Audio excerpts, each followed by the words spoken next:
Hey everyone, it's technology expert Burton Kelso here with another tech tip to help you get the most out of the technology in your life. Today we're talking about how to get rid of spam messages, voicemails, and text messages. I guess I should have clarified and said spam email. But anyway, the whole goal of today's video is to get rid of spam forever. Now, I wish this were the case when we were talking about spam, but we're actually talking about computer spam in the form of those goofy messages that come through that are annoying and that make it seem like cyber criminals like you more than your friends because you probably get more spam messages on all platforms than you do from your friends. Now, the unfortunate thing about spam is one of the causes of it, even though it's been going on for years, is the pandemic. Even though we're coming out of the stages of the pandemic, it has definitely caused more issues because more of you are using your tech devices to communicate, and cyber criminals know this. When the world shut down during the pandemic, more and more of you turned to your tech devices to stay in contact with friends. Obviously, you started to do remote work from your employers, and I almost said and had your employees working because I got to look at it from both sides because their bosses watching this and their employees watching this. So it works on both ends. But the problem is since criminals know that you're on your mobile tech devices, it just causes more spam to occur. And that's kind of a sad thing. But it's interesting, some of the spam messages that come through, because they can be somewhat entertaining. But if you click on a link, it's not going to be entertaining because the problem with a lot of spam messages is that it's designed to lure you in. You can actually use the word social engineering when it comes to describe spam because the whole idea is to get you to react to a situation that has occurred with a spam message. Is there a problem with your auto insurance? Well, you may react to that. Problem with your antivirus subscription or the fact that you've been signed up for a subscription is going to make you react and click on the link in order to solve the problem. Same thing with IRS scams, medical scams, and all other scam messages. They pop up because they're socially engineered to get you to click on those links and to infect your devices. But you need to know that the reason spam is so prevalent is that most cybercrime requires user interaction. That means basically 99% of it requires you to click on a link in order to get tricked into downloading something malicious onto your computer or other devices out there. Now, one of the questions that you're probably asking is how in the heck are these criminals getting access to my email, phone numbers in order to send me this stuff? Well, the problem lies in a lot of the large scale data breaches that have occurred over the past several years. Criminals reach out and either A, log into large corporations in order to get access to that personal data, or B, a lot of the companies that you deal with have a side hustle and they're selling that information on the third parties. Now, sometimes those third parties will buy that information and then sell it on the dark web. Other times, third party vendors themselves are victims of cybercrime. And so that information is stolen from that third party vendor and it winds up on the dark web, which you've probably heard the term, but we probably need to talk about the dark web a little bit before we go on. Now, the internet, as you know it, or as we all know it, is broken up into three sections. Now, the section that you're watching this YouTube video on, when you watch your streaming services, Amazon, Yahoo, the Times, all of the prevalent sites that you go to are part of what's called the surface web. And believe it or not, the surface web only takes up about probably 4 to 10% of the internet. And that may be shocking because with all of the various websites out there, you think you've probably seen it all, right? No. Well, you have to understand that originally the internet, back in the 60s when Al Gore invented it, was designed as a network for government computers to communicate back and forth. Now, obviously, in the late 80s, early 90s, people thought it would be a good idea to start sharing stuff on the surface web in order to get more people to get access to everyday resources like newspapers and chat services and all that other good stuff. Most of the internet is taken up by the deep web, which handles all of that sensitive data that the government has and large medical corporations like medical records, subscription info, financial info. That is all going to be stored on the deep web. And the good thing about the deep web is there's really no way to access it like through a web browser. Now, with your Surface websites, obviously you can download your favorite browsers such as Chrome or Edge or Safari, Opera, you name it. You can access all of that stuff on the surface web. But deep web information, you would definitely need to have computers that are designed to get access to the deep web in order to get access to that sensitive data. Now, finally comes the dark web, which is where a lot of bad activity goes on. And unfortunately, we're going to have to remove this caption thing for a hot second so that you can see what goes on the dark web.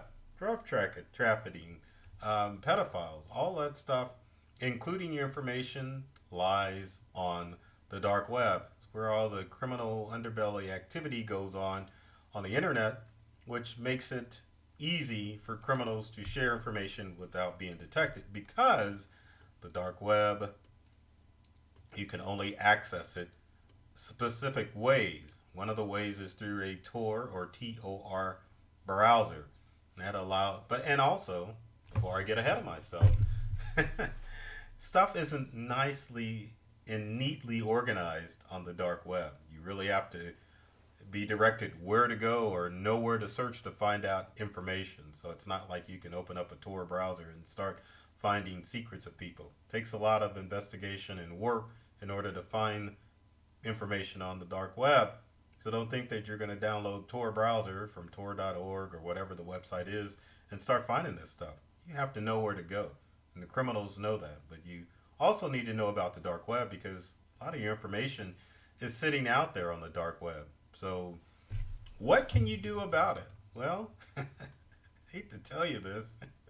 Not a darn thing you can do once your information winds up on the dark web. And that's unfortunate because a lot of times it's not your fault that stuff winds up on the dark web. Now, if you give your information to criminals, then that definitely is an indicator that you are at fault from having your information be leaked on the dark web. But a lot of times it's those large-scale data breaches that allows your stuff to wind up on the dark web. So the breaches like Target and T-Mobile, that information winds up on the dark web where it sits for months while cyber criminals kind of wait for you to forget about that breach and then they go on the attack. Like they are doing now because everyone is drowning in spam messages. Doesn't matter if it comes in the form of text, voices on your phone, or email. Spam has become a major problem now. Now, some of the things that can happen when your information is on the dark web is one that people don't talk about, and that is credential stuffing. Now, credential stuffing is the act of cyber criminals getting your information from the dark web and using that to enter your credentials into various online accounts. Now, don't think that some cyber criminal is just sitting there typing in all that information in order to log into multiple accounts across the web. Criminals design bots or automated programs to take your information and log into various sites. Doesn't matter if it's a social media site or a banking site. All they want to find out is if that username and password information that they got off of the dark web is going to work to log into your online accounts. Another thing that criminals use that information or why they go on the dark web is because they are after packages called fulls. And as the slide says from our fraud.net friends, fulls is a fraudster slang for information package containing all of your personal information. Fools are great ways for criminals to get access to everything about you. Another thing you need to know about the dark web is sometimes criminals will take bits and pieces of information and create a fools so that they can have a better chance of selling that data rather than just random data. And once criminals get access to this, then they can basically assume your identity or have access to all areas of your life, which is something obviously most of you don't want to have to deal with. But it's a dangerous game when you have your information leaked on the dark web, and there's other things that criminals can do with that information too. Let's talk about social media accounts. Doesn't necessarily mean that someone is going to duplicate your account and try to fish to your friends. That's another way of scamming or spamming people in order to trick people in order to give up their valuable data. But think about those times, and hopefully it's never happened, where your social media account was commandeered by some criminal. Now, sometimes they're able to duplicate it and send it to your friends, but in worst case scenarios, it can definitely happen when criminals commandeer your social media account so that they can get access to your followers. And that's their main goal, is to target your followers in order to send them spam and not the edible kind in order to get access to their valuable data. Another thing that has come into prominence with spam and the information that's leaked on the dark web is information that will get into your business website. Side hustle or real hustle, your website can definitely become under threat if criminals get access to your personal information that's leaked on the dark web. Now let's talk about some of the various forms of spam messages that you can get. And I got a graphic here, but it's pretty much the same thing that's going to come out.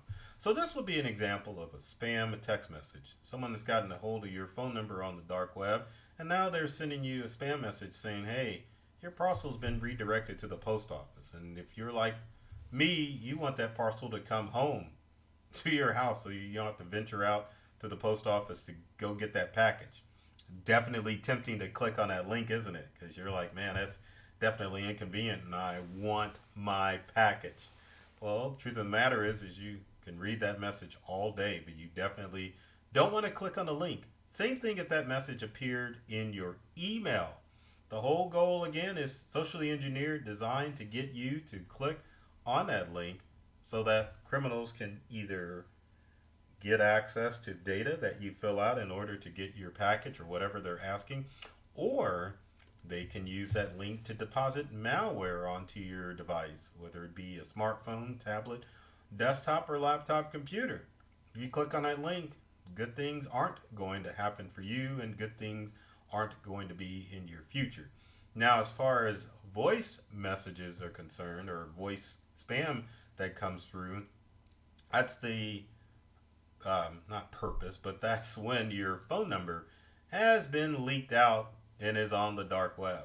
Again, it could have been criminals got your phone number in a large scale data breach, or maybe you accidentally gave it to somebody, or you gave it to someone thinking that they were going to use it for good means. So again, it's one of those things that you have to deal with, but there are steps that you can take to protect yourself, at least knowing if your information is lurking in the dark web and at least finding where criminals are getting access to your email, to your smartphone number, to text and call you. So one of the best utilities out there to check your information is a website called haveibeenpwned.com. Have I Been Pwned is a website that allows you to check out your information to see if it's floating around on the dark web. I'll give a real quick example real quick. Like that came out real good. Let's go ahead and move this website over here so that you can see it, and hopefully you are looking at haveibeenpwned.com, and you are. Basically what you would do is enter in your email. We'll enter in an old email address and type it in and click on pwned, and as you can see, if you click on pwned, it'll show you where that email has been leaked.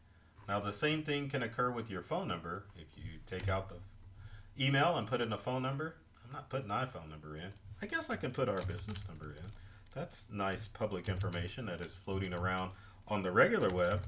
So we'll go ahead and hit pwned, and good news, no pwnage is found because most criminals are only targeting cell phone numbers and um, rather than using smartphone numbers because they're notorious about using smartphone numbers. The other thing that I wanted to show you on Have I Been Pwned, which is another good resource to use, is let's get to it. Passwords. You can put a password in, like password 123. Of course, it blocks it out, but we'll hit pwned, and it's going to say, "Oh no, pwned. This password has been used 248,000 times." So put your passwords in pwned so that you can find out if your information has been leaked. You can also look at pwned websites as well. If you click on Who's Been Pwned to find out if your favorite site has been pwned or has leaked information onto the dark web. Good way to find out if sites that you've been visiting on a regular basis have been leaking your information or have suffered a large-scale data breach. One of the other ways that you can keep yourself too is to start using a password manager. Password managers are good because they help make sure that all those complicated passwords are nice and complicated and secure, and that you can help remember all of those difficult passwords.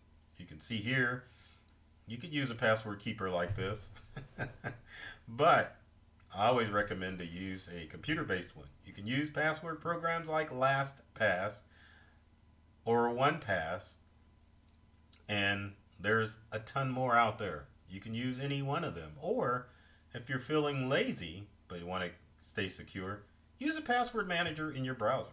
Chrome, Edge, Safari, Opera, Brave all have password managers built into them. And the best thing about dark web protection from password managers is the simple fact that you will get notified if your password winds up on the dark web, which is a good thing because a lot of companies aren't forthcoming when it comes to large-scale data breaches. So it's always a good idea to make sure that you're using Have I Been Pwned on a regular basis and making sure that you use a password manager to get notified if your password is leaked on the dark web.